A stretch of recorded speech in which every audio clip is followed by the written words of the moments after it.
Mr. Sam Pinkleton, Tony Award winner. How's it going? I'm really happy to see you. How's life since your Tony win last year for Oh Mary? It's a lot of making theater. Yeah. It's happily making theater, and there is a statue on the shelf at the Lyceum Theater. Cool. So it's at the theater. It's not home. It's not home. You don't wake up to it every day and... No, I think it's nice to have it at the theater. We have kind of like an Oh Mary museum, and it's part of that. But before we talk about anything else, because you have a lot of exciting things to talk about, but Oh Mary, how's it going? I mean, how often are you there? I'm there a lot, just seeing it. But how often are you there? Would you just start giving notes for me? That would be really helpful. I'm there, it's a nerdy thing to say, but I do in fact love the show. Yeah. And I love being in the building. It's a really happy building to be in. So I try to be there every couple of weeks. I have checked in with some director friends of long-running shows to be like, how much is too much? And like, am I a creep?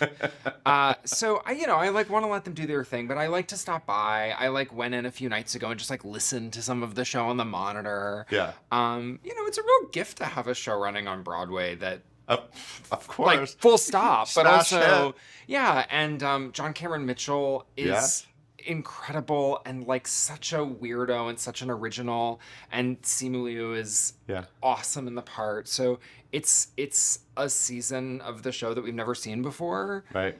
And it's still a blast to be there. I keep hearing so many incredible names that are dying to play this role. I feel like we could just, if I could see your phone and just go through your text messages, I would just love to, because everybody wants to do this show. I mean, there's a world where I can imagine this just running forever.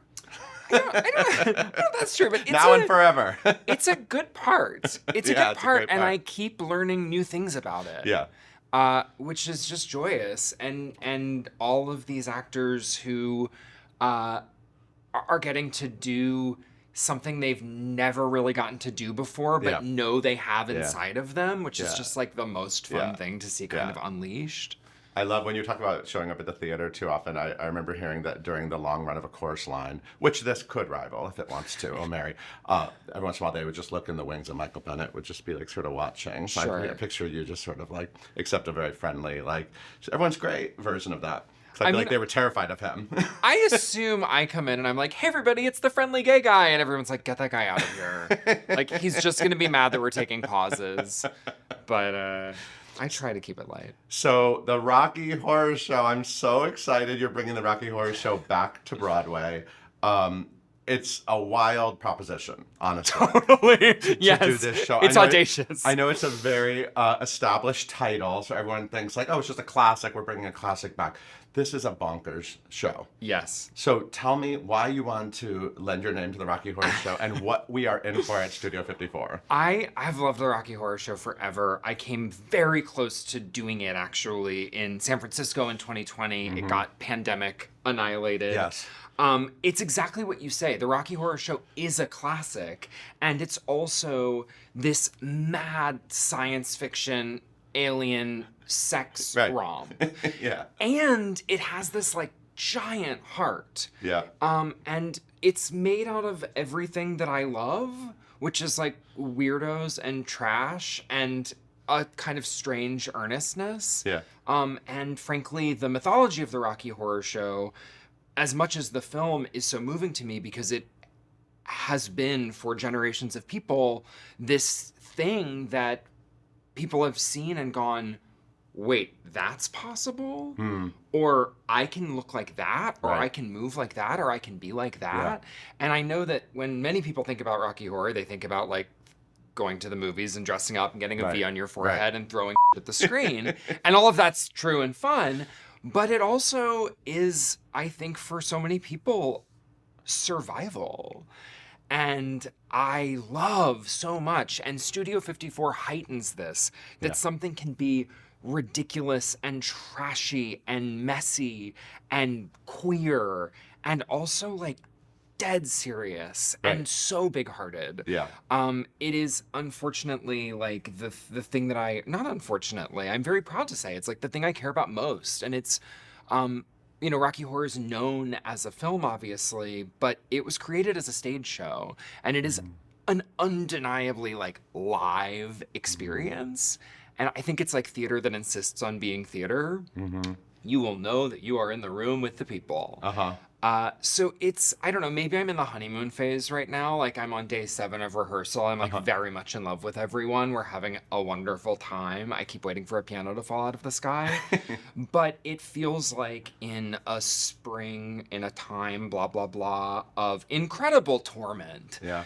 It's awesome to come and make this beloved, raunchy, alien sex paradise. What I always love about Rocky Horror Show, there's a little bit of like we're getting away with it. Totally, feeling yes. to it, right? Yeah, it's sort of like we're really doing this. Yes. Yeah, and Well, I think the audience will love that too. and it's Rocky Horror. You know, I love, everyone has a Rocky Horror story. Yeah. Even if their story is, I hate it, which is fair. Right. But for so many people, Rocky Horror, they saw when they were young Yeah. and they felt like they shouldn't be seeing it. Yes, right. So it's this kind of naughtiness that's like, I don't know, there's a titillation to it that I just love. And we're feeling that in the room already. Yeah, Like, what- can we do this? Ooh. Yeah, what I love about it, when I was a kid, I didn't understand it at all, and I was a little sort of scared of it. I Yeah, think, of course. intrigued and scared. Yeah. And now as an adult, I see, the beautiful message, don't dream it, be it, and it's actually deepened over time for me, Yeah. So I think there's a lot there to chew on. And you have a great cast. I do. I mean, this is one of those moments. Also, when they did the revival in 2000, this kind of happened as well. You can get some sort of oddball, Dick Cavett and Joan Jett co-starring Totally, together. yes. You've like taken that times 1,000 with your cast. This is a beautiful group of people. Were you able to just sort of like go far and wide and dream big? And did you actually like reach out to some names and Yeah, feel I them mean, out it for this? all was like this crazy magpie thing. The very first thing I said about the show when I was meeting with the casting directors was that I want it to be a group of people that you look at and you're like, how did those people end up together? Yeah. Because I think that's what Rocky Horror is and what Yeah. Rocky Horror does. And so there's people in the cast who I've worked with forever, people like Amber Gray, Yeah. Stephanie Shu and I go way back. Yeah. Michaela J. Rodriguez and I Yes. have worked together many times. There's people who I've loved and admired, like Andrew Durand and Rachel Dratch. Juliette Lewis, Stop. I I can't. know. can't deal. Juliette I'm Lewis obsessed. is playing I can't deal. Magenta, like actual Juliette Lewis. That's really happening. And she, it's like my favorite casting story because I met her backstage at O'Mary weirdly. Okay. Which I like usually when there's fancy people at O'Mary, I'm like hiding behind a trash can because I don't know what to say. But I love Juliette Lewis and she was so awesome backstage in a way that made me just be like, I feel an attraction to this person. And we kind of stayed in touch. And when I started thinking about Magenta, Magenta, the space alien maid. And she's I been in was a rock like, band. Totally. Yes. And I was like, who is an awesome weird actor who's like properly rock and roll Julia Lewis? I was like, what's the harm? Let me text her. What's the harm? And I reached out and I found out that Juliette Lewis is a lifelong Rocky Horror fanatic. Wow. And has this incredibly deep and high stakes connection to it, as so many do. So it really, there's a great fondness for the material in the room. Yeah. And I think everyone's having a blast because they're getting to do something that they've never done before, present company included, Right. which is so vulnerable, but also really fun. So it's a incredible group of people, and Luke Evans is tall, strapping Luke Evans. Yeah, you need a he's- good Frankenfurter. He's got real power, but he's also like such a tender weirdo. Like a real weirdo, which I think is a side that the world hasn't totally seen from him. We're having a really nice time. I wish I had like drama to share with I you. love it. I love it. I just can't wait to see what's in your head. I can't wait to see it explode on stage, honestly. Another reason why I wanted to talk to you is I want to talk about Elizabeth Swados, who I know is someone very near and dear to you. Elizabeth died 10 years ago, and she would have been 75 at this point. She was a multi-hyphenate, right?